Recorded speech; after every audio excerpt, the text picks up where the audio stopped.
Operation हुआ है। हाँ हाँ। मेरी राइट आई का ऑपरेशन हुआ था, तो इस वजह से थोड़ा सा काला चश्मा है आँख पे। अच्छा अच्छा, ओके। हम्म। तो अब तो कितने दिन हो गए? आज शायद 5वां दिन है। अच्छा, तो आजकल तो जो है वो ऑपरेशन के 2 घंटे बाद ही वो फ्री कर देते हैं। हाँ, फ्री तो करे नहीं, मैं हॉस्पिटल में नहीं, मैं घर में हूँ। उसी दिन आ गया था ऑपरेशन करा के। अच्छा। I think after 2 or 3 hours I was at home. हाँ हाँ। Now I have to wear that black glasses. अच्छा अच्छा, वैसे आजकल नहीं पहनते हैं, आजकल तो वो उसकी जरूरत नहीं पड़ती है। क्यों सर, ये कौन सी नई टेक्नोलॉजी है क्या कोई? हाँ हाँ। अच्छा, हमारा IOL हुआ है। है?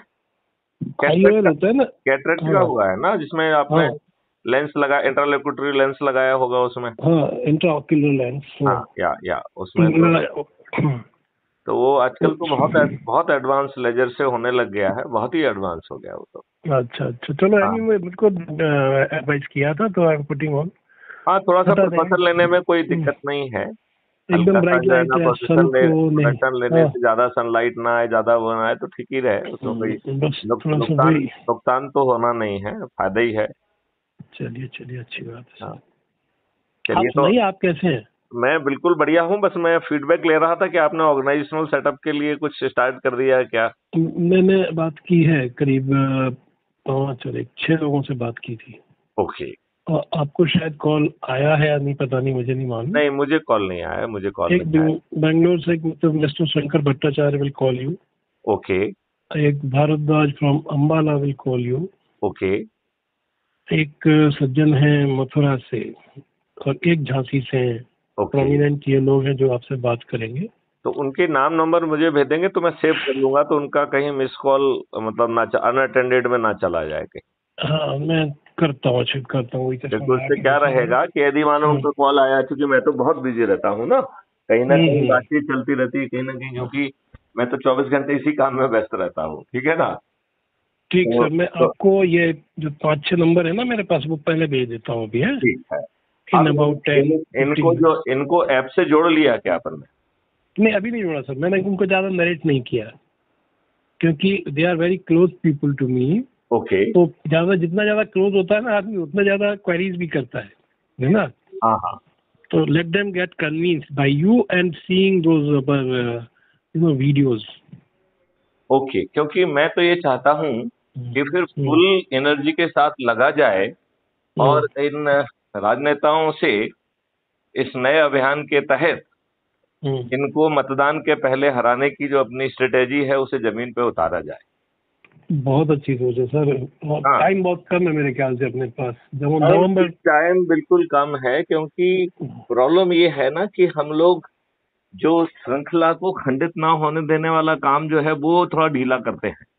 यदि हम 10 लोगों को जोड़ें और 10 लोगों को फॉलो अप करके आगे 10 को जोड़ें, इतने मात्र से हमारी गति बहुत बढ़ जाएगी। एक्शन भी होना चाहिए ना सर इसमें। अनफॉर्चुनेटली वो नहीं हो रहा है, जबकि जेब से 5 पैसे खर्च नहीं हो रहे हैं। ताज भी हमारे ही सिर पे आ रहा है, और पीछे खड़े हुए चंद्रगुप्त की सब समस्याएं उसके सिर पे हैं। कानून उसको बनाना है, बाहर उसको रिफाइन करना है, इसके बाद जो है ना चंद्रगुप्तों से उसे चर्चा करना है, फिर वो विधानसभा और पार्लियामेंट में आएगा, राइट?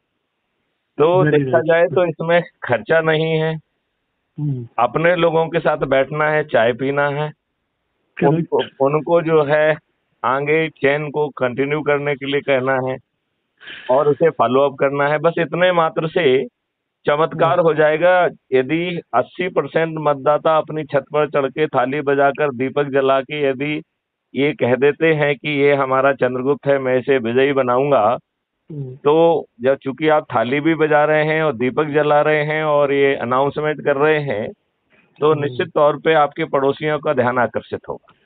Correct sir, correct. और पड़ोसी आपसे जरूर पूछेंगे कि भाई साहब ये आप कर क्या रहे हैं। और जब आप उनको ये बताएंगे कि अपराध मुक्त भारत मिशन का महापरिवर्तन का महायज्ञ हो रहा है और इससे 21, तो वो पूछेगा इस व्रत से क्या फायदा है। जब आप उसको बताएंगे कि इससे 21 फल ये वाले मिलने वाले हैं, तो वो भी कहेगा कि भाई साहब मैं भी छत पे चढ़ता हूँ, मैं भी आपके चंद्रगुप्त के नाम से संकल्प लेता हूँ। कहेगा कि नहीं कहेगा? Correct, very right, very right. तो जो 95% लोग जो है नोटिफिकेशन से लेके मतदान के पहले जो है ना छत पे चढ़ जाएंगे, तो क्या किसी नेता की अपनी कैनवासिंग के निकलने की हिम्मत नहीं होगी? नहीं होगी, या फिर सोचने पे तो मजबूर हो ही जाएगा। हाँ, तो वो मन ही मन तो अपनी हार स्वीकार कर लेगा। तो अब आप ये बताइए कि जो 3-3, 4-4, 5-5 बार के सांसद, विधायक, मंत्री और मुख्यमंत्री हैं, वो पराजित होंगे। बहुत बड़ा विजन है सर, ये बहुत ही बड़ा विजन है। और 21 लक्षों के साथ ये देश बदल जाएगा।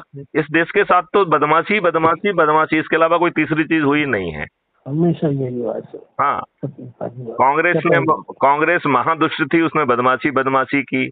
और भाजपा भी दुष्ट है, क्योंकि उसने लगभग 10 साल हो गए और पहले अटल बिहारी वाजपेयी का भी हो गया, उसने भी इनके बनाए हुए घटिया संविधान की व्यवस्था के विपरीत कानून को जो है ना नहीं रद्द किया।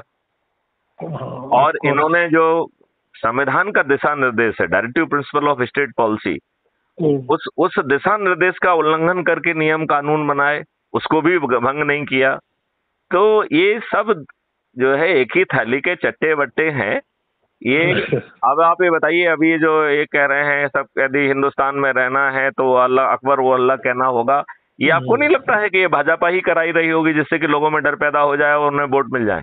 मुझे तो लगता है ये कोई मुसलमान नहीं करा रहे हैं, ये भाजपा की ही मुसलमान विंग कर रही होगी, जिससे लोगों में डर पैदा हो जाए, इन्हें वोट मिल जाए, बस और कुछ नहीं है। तो और निर्लज्जता इतनी ज्यादा है कि अभी जंतर मंतर में यार ये बिटियां बैठी हुई हैं, किसी को लज्जा ही नहीं आती है। अरे सब कवरेज ही नहीं करते बहुत सी चीजों को। तो हाँ, तो फिर यदि इतने निर्लज्ज हैं, बेकार हैं, जब हम सोच पा रहे हैं, इनको हरा पा रहे हैं, तो नियम कानून हम ही आके बदल लेंगे, इनसे क्यों हाथ पैर जोड़े? हाँ, और तब तक जो है ना क्राइम फ्री भारत पूरे देश में जो ना कार्यालय खोल रहा है, और वो जो है सबके विरुद्ध जो ना डाटा इकट्ठा करके आर्टिकल 356 के बीच में सरकारों को गिराने की कोशिश करेगा। और ये दुष्ट लोग तो गिराएंगे नहीं, तब तक डाटा पर्याप्त हो जाएगा तो हम आके गिरा देंगे, उसमें क्या दिक्कत है? राइट, क्योंकि फिर हम ऐसी जो है ना सरकारों को, जो कि संविधान के प्रति अपना वो पालन नहीं कर रही हैं, ऐसी सरकारें क्यों चलना चाहिए? ही नहीं चलनी चाहिए, विडम्बना है ये। कोई विडम्बना नहीं है, ये दुष्टता है, मोटी खाल है, बेशर्मी है। दुष्टता ही है। अदरवाइज आप ये बताइए, इसी संविधान में हर महीने जो है गवर्नर को एक रिपोर्ट भेजना होती है कि हमारी राज्य सरकार संविधान की व्यवस्था के अनुरूप चल रही है, and there is no failure of constitutional machinery. तो बताओ, ये गवर्नर शुद्ध झूठी रिपोर्ट भेज रहे हैं कि नहीं भेज रहे हैं? एक भी ऐसी सरकार नहीं है जो संवैधानिक व्यवस्था के अनुरूप चल रही, एक भी। सब झूठी रिपोर्ट जा रही है, सब झूठी रिपोर्ट जा रही हैं। तो क्राइम फ्री भारत तो कह रहा है कि हम जो है ना सब कंपाइलेशन करके जो है ना सुप्रीम कोर्ट में जाएंगे, कहेंगे इनको मंडामस जारी करो, आर्टिकल 356 के तहत जो है ना ये अपनी अनुशंसा भेजें। हम तो गवर्नर को ही लॉक कर देंगे, साहब ये रिपोर्ट आप कैसे भेज रहे हैं, आपके पास ये चीज पेंडिंग पड़ी है हमारी। ये तो मोटी खाल के गवर्नर भी कुछ नहीं करेंगे, लेकिन जब अपन सत्ता में पहुंच जाएंगे तो अपने नए गवर्नर भेजेंगे वो रिपोर्ट को, और उसको उसी दिन जो है ना उसको अनुमोदित कर दिया जाएगा, अगले दिन सरकारें गिर जाएंगी। बिल्कुल बिल्कुल। तो मैं राज्य सरकारों को जो है ना कहता हूं कि संविधान की व्यवस्था का पालन करें, अन्यथा गिरने के लिए तैयार रहें। ये अपराध मुक्त भारत का शंखनाद है, इसे हल्के से मत लें। बहुत सही बात, बहुत सही बात है, बहुत ही सही। मैं आपको भेजता हूँ नंबर अभी, है?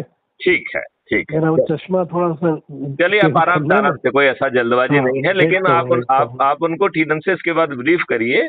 और हमें अपने हर 21 विधाओं के सभी संगठन बहुत जल्दी जमीन पे खड़ा करना है। करेक्ट। मैं 2-3 दिन में बिल्कुल बाहर निकलना होगा, दूसरे दिन 2 या 3 दिन। चलिए फिर आपको थोड़ा सा दौरा करके अपने मित्रों से मिलना होगा। हाँ, आसपास भी थोड़ा सा। वही है, वही। Okay, thank you. जय हिंद, जय भारत। जय हिंद, जय भारत, वंदे मातरम।